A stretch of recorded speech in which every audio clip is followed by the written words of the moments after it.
বিচার করছে, বলছে 5 লাখ টাকা দিব আর এই দেখি গ্রাম থেকে যাইব।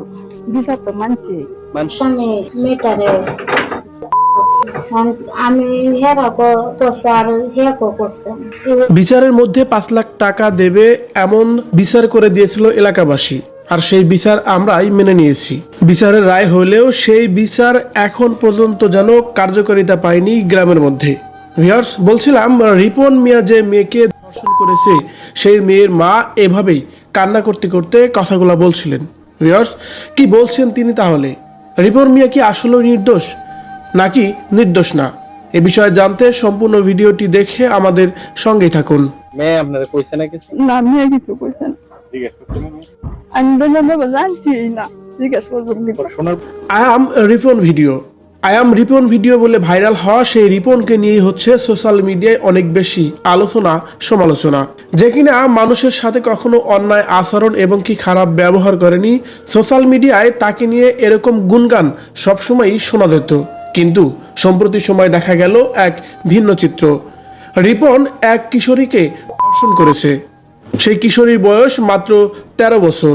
মূলত এই অল্প বয়সী মেয়েকে ভিডিওর প্রলোভন দেখিয়ে নাকি রিপন ধর্ষণ করেছে ওই মেয়েকে। একসময় পরকীয়া করতে গিয়ে রিপন ধরা খেয়ে যায় এলাকাবাসীর হাতে, আর তখনই তার তাৎক্ষণিকভাবে সালিশের আয়োজন করা হয়। সেই সালিশে রিপনের বিরুদ্ধে 5 লাখ টাকা এবং কি তাকে গ্রাম ছাড়া হওয়ার নির্দেশ দেয় দেওয়ানিরা।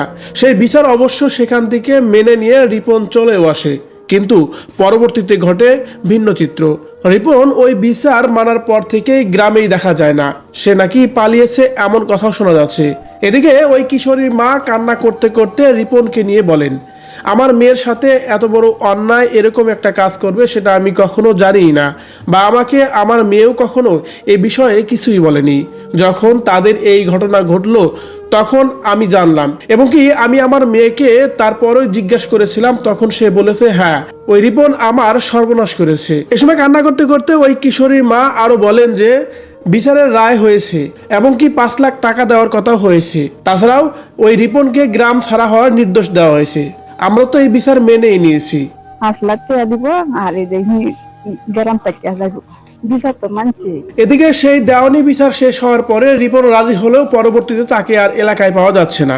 পুলিশ তাকে খুঁজছে এমন নিউজও হচ্ছে সোশ্যাল মিডিয়ায়।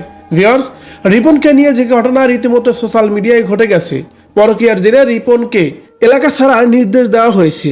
রিপনের বিরুদ্ধে এমন অভিযোগকে আপনি কিভাবে দেখছেন? অবশ্যই কমেন্ট করে জানাবেন কমেন্ট বক্সে।